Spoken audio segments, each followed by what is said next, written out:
G'day guys, Dan here from 1,000 Feet Deep. Just did a quick Q&A with Anthony Kirby from the Build Mentor. This is in preparation for a sales masterclass that we've got coming up the 28th of January here in Newcastle. See the details below. This is a really good podcast. It just unpacks firstly what it is to increase sales revenue around systems and processes, but also the leadership necessary to be able to carry the weight of those sales, or what we say is to carry the weight of success. Hope you enjoy. Anthony Kirby. Happy New Year, mate. Yes, how are you, bro? likewise, mate. Likewise. Good to see you again. Back behind the desk. Absolutely. We're away. We're back into it, mate. We're back into it already. And we've got a leadership and sales masterclass coming up that we want to talk about today. We do. I'm looking forward to getting down there to Newcastle and seeing everyone and having a fantastic afternoon in the room. Yeah, mate. I tell you what, I know we're obviously going to plug our own events, but this one's a cracker because we're dealing with sales, which I've always found it interesting with business that it doesn't matter how good you are at what you do. If you don't first sell, you don't get a chance to be good at what you do. Exactly right. Yeah, you can't sell a secret. I found out this the hard way when we had a construction business. You know, I considered ourselves good builders because, you know, we cared about people. We did the right thing and we'd been doing it for a long time. But mate, I was hopeless at selling. I didn't actually know how to run a sales team up at that stage, and it was like it's really common. Yeah. And I found that it was a really hard lesson because obviously off the back of sales, it's revenue, profit, everything. Yeah. And so we were for a while there, we were, considered ourselves the world's best builders building no homes. So it's super important, isn't it? And it's the same for any business, Dan, right? You look at, I went for an eye test. I know you and I are both getting old enough, we need these. And I was talking to the optometrist who's done all of this university training. And I said to him, you know what business you're in? And he said, yeah, I'm an optometrist. I said, no, you're a retailer. Yeah. You sell frames, but your optometry helps you to take the client to the solution. Yeah, that's right. But really, it's just a retail store, Specsavers, whatever. Yeah. Just selling these things. But his degree allows him the ability to buy that business. Yeah, that's right. But ultimately, without sales, no one needs him. Yeah, no, it's so true. Or you get 5 people a week in the door. Yeah, exactly. Now, before we get much further, Dan, I also want to raise a point because I've had a few messages on Instagram since we've been doing a bit of socials around this event. Yeah. And I just want to clarify a point because people know that I work predominantly with building companies. Yep. And they've sort of asked, is this going to be for me because I'm not a builder? Yep. I would say it's if you sell a product or a service, you can be in the room. Just because we work with builders as a niche, what we teach is exactly applicable to anyone who sells a product or a service. Yeah. So if you want to learn how to sell or you want to learn how to manage your sales team better, don't worry about if you're a builder, just get in the room. You're gonna Yeah, it's a really good point, mate. All right, so the event we're talking about is 28th of January, 21 Bolton Street. We've got a sales and leadership masterclass. But what I want to do with you now, Kerb, is I've got some questions for you, mate, that's specific to sales, and I think you've got some for you as that are well, specific to leadership. Dude. And this is some of the stuff that we hope to tackle because they are, it's so integral. Sales is so integral to what we do as business owners, but leadership is so integral to be able to carry the weight of success. Because another period in our business is that you get the sales right, then you've got to build the homes. For us, we're builders. Again, we don't exclusively work with builders either now, but that was a big thing because it's all right to sell it, but then you've got to be able to build it. You've got to be able to have a team that can to help you win every day. And that's what we want to talk about today in the leadership section as well. Yeah, for sure. Yeah, I've got some questions for you that have come up. All right. If you want to kick off with the sales one first, Dan. Let me kick off first, mate. See what magic we can get out. Beauty. All right, here's the first one. Our sales team works hard, but the results are inconsistent and unpredictable. Okay. Why is that, Kurt? Usually 2 really simple reasons. Lack of process for them to follow. And lack of visibility on what they're doing. Explain visibility. What do you mean? Right, so visibility on 2 parts. If I said to you, Dan, here's 20 new clients to work with. Yeah. You go, that's fantastic. Thanks for my 20 leads. And then you can very quickly become overwhelmed and not know where you're at with each one of those 20 clients or 20 opportunities. Yeah. So what a lot of businesses don't have in place is the ability to see what they're working on. Right. And it's called a CRM. So you might remember, Dan, I was a big proponent of Pipedrive, which I think you used years ago. There's many of them: HubSpot, Pipedrive, Salesforce. Even as simple as Trello. Get a free Trello board, costs nothing. Just set up a card for each client. And within that card, you can put your contacts that you've had, your follow-ups, what your next activity might be for that particular individual. That way, as a leader or as a salesperson, you can get on one screen together on a Monday morning in a sales meeting, and you can go, this is where everyone's at. This is our next steps, and here's who we need to work with. And that's the ability that you need. That's a massive part that's lacking. Second part, system, process. If you're doing something different for every single client, one, you're going to be wasting a lot of time and energy. Number two, how do you measure what works and what doesn't? Good thought. So that's really important too. And if you don't have a process, just simplify it. And just the easiest way to break it down, super simple way to do it, just for anyone listening or watching, start with the end. So if the end is, as an example, you want to sell a expensive watch or an accountancy package, much more appropriate.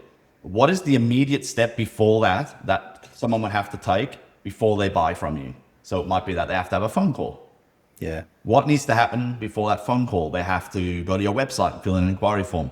What do they have to do before that? They might see us on social media and learn about the business and how we can help them.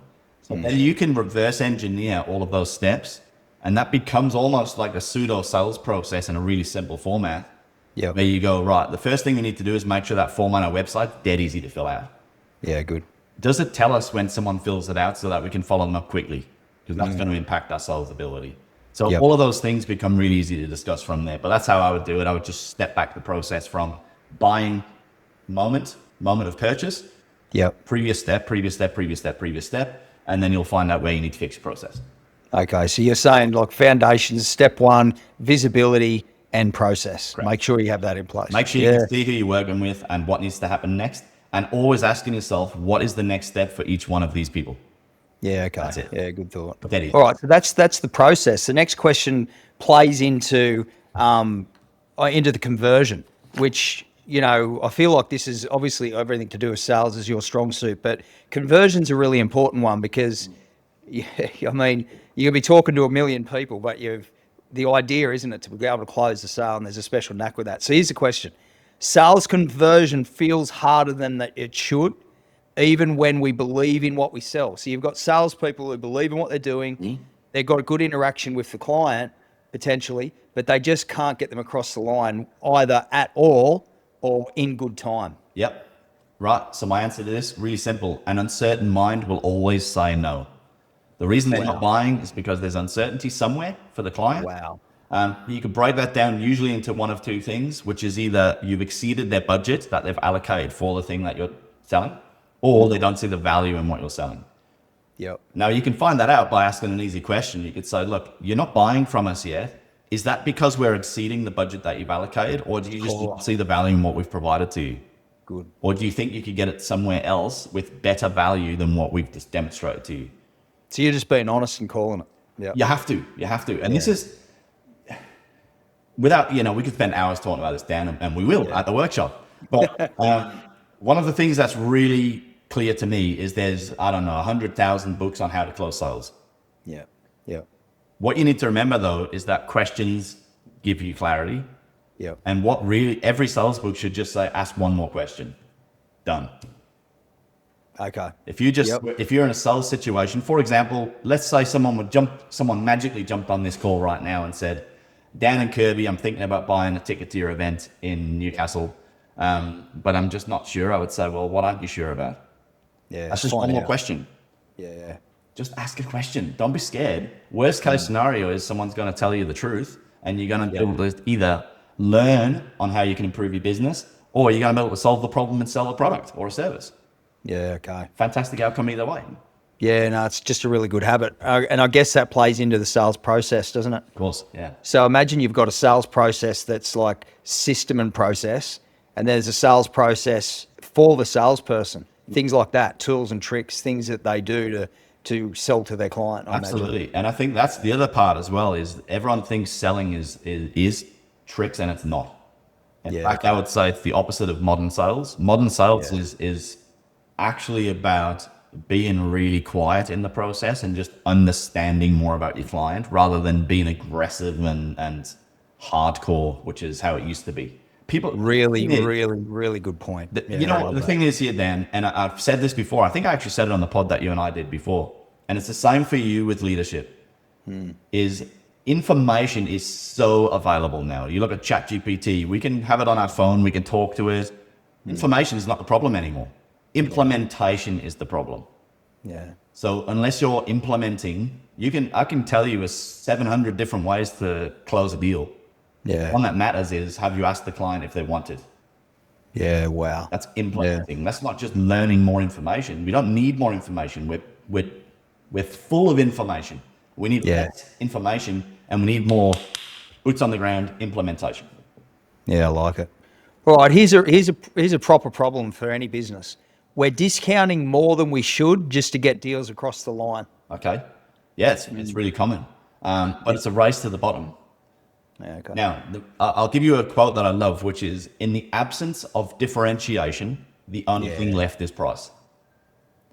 So take it back a step, take the price off the table for a moment. The question you should be asking your customer, your client, is, if price wasn't the problem, what solution do you think offers you the best alternative?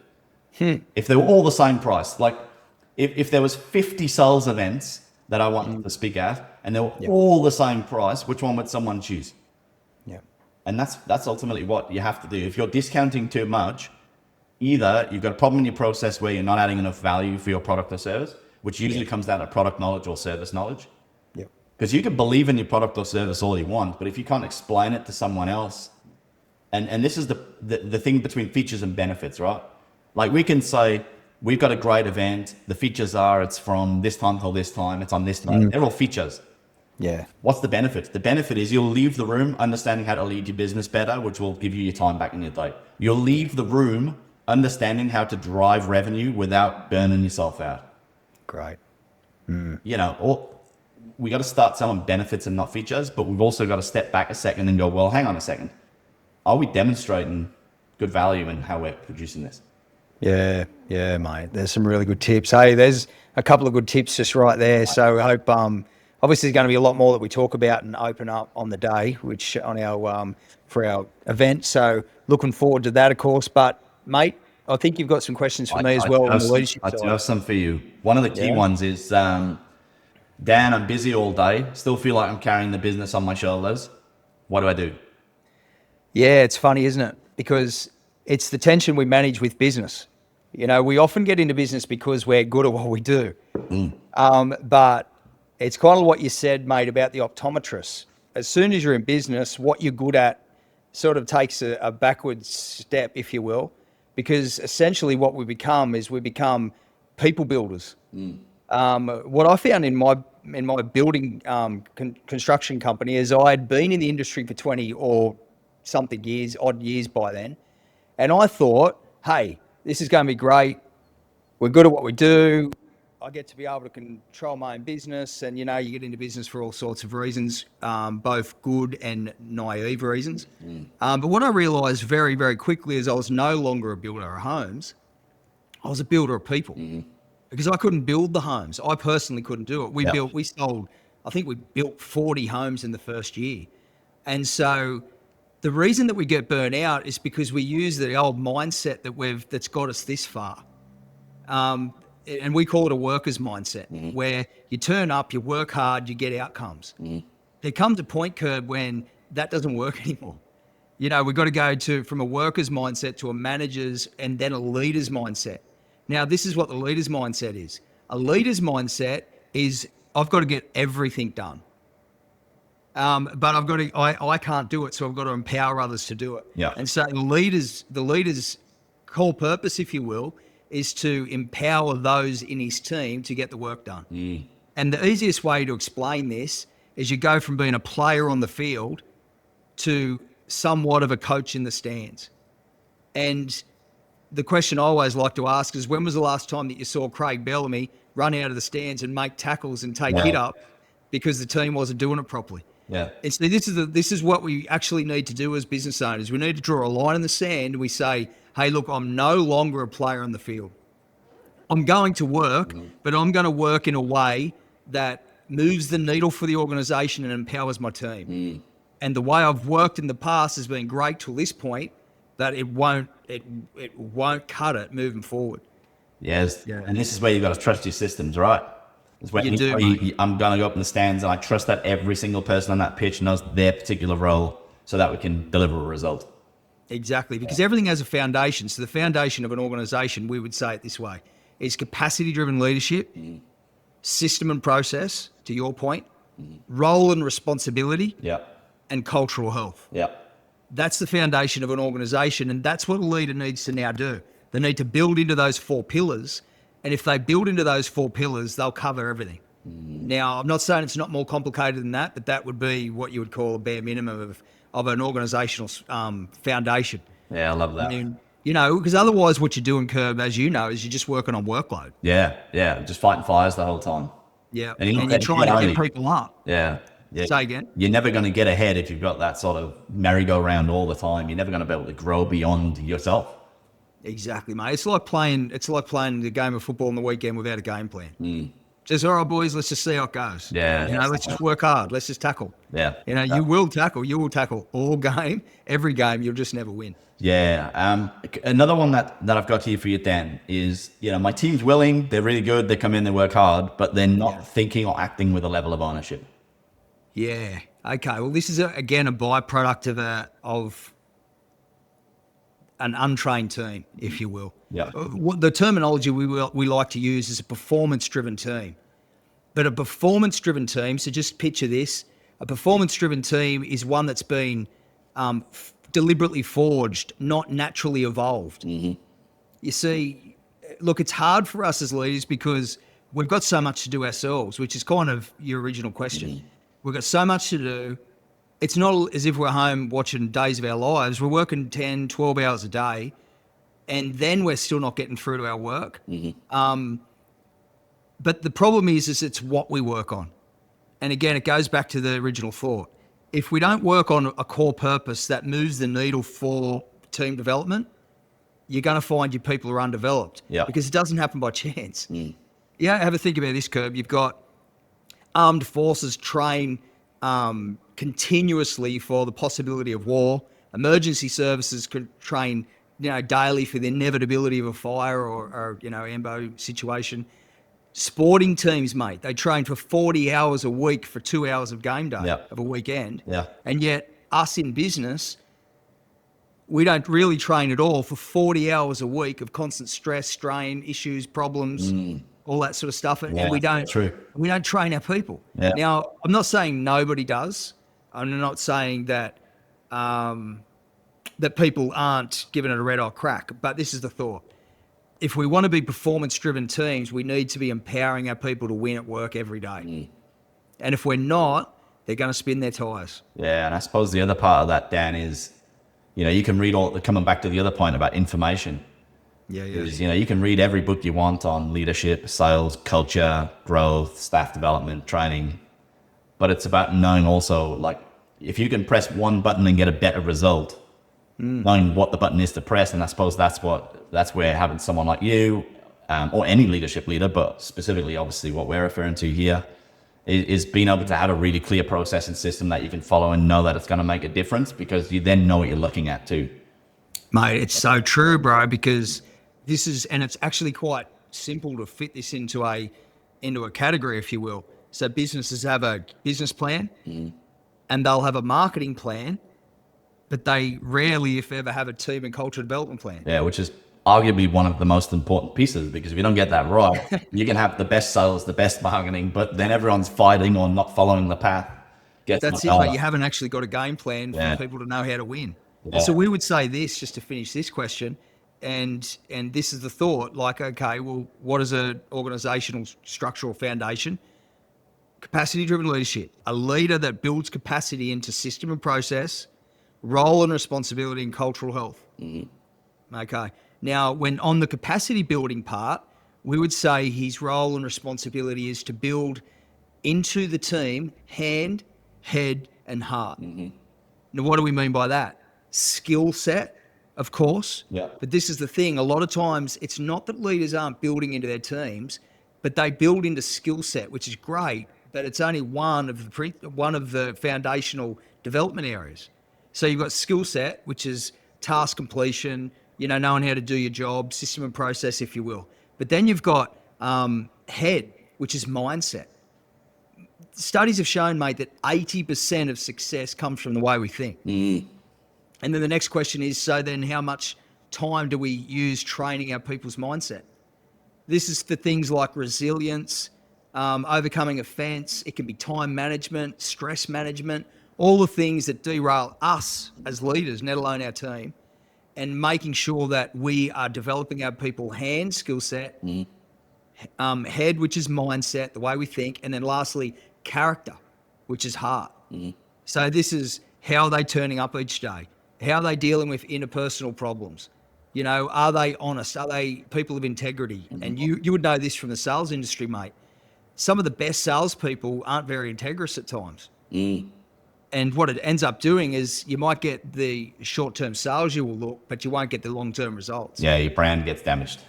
Exactly. So character is super important. And so it's a leader's job to be developing their people hand, head, heart. Now, conviction is when you do that and you follow a game plan, team and culture development plan, you will create a performance-driven team. I've got one more question for you then before we zip off. Because you just mentioned values and culture and how that all sort of fits in. I know there's lots of people who would listen to this or watch this and go, you know what, I've told people what I expect. I feel like I'm building a level of culture. I take them out for lunch on Friday. Yeah. But I don't see them living the values and the culture day to day in the business consistently. Why is that happening? Sometimes it can be because you understand what you want the culture to be, and you understand what you want the values to be, but you haven't actually written it in stone. Yeah. And so we would say the foundation of the first step in a healthy culture is mission, vision, and core values. So, okay, now here's some rules for that, because I think everyone knows mission, vision, core values. Mission is why you exist as an organization, not what you do, but why you exist. Vision is where you're going, and your core values is how you get there. That's really important. But it's not a poster stuck in the foyer to impress your client. Yeah. That's where most go. It's got to be burnt in the hearts of the people that need to outwork it every day. And so a couple of things with mission, vision, and core value, they need to be very short and sharp and to the point. So our mission, after floundering for years and years in our construction industry, we got super serious around this stuff, and our mission became experience quality. Bang, bang. Done. Our mission, why we exist on this earth, is so that everybody that comes into contact with our organization experiences quality. We felt like that was the least that we could do. And then, so you know what I mean? So it's like, okay, this is our mission. This is why we exist. And then everything we do as a team wraps around this thought. Yep. And then vision, it's as punchy. And it's like, this is where we're going. Okay, guys? We might get waylaid here and there, but we always know where we're heading. We always know where we're going. Everyone agree? Yeah. All right. Beauty. And then your core values are, they're your signposts, if you will, to keep you in going straight ahead. Yeah. This is no guesswork here. These are your non-negotiable performance and behavioural standards. And we don't really want to be saying we want to be people of integrity. We don't really want to be saying we want to be honest. We want to be super specific about what you absolutely need to see every day in your organization and what you never want to see again. Yeah.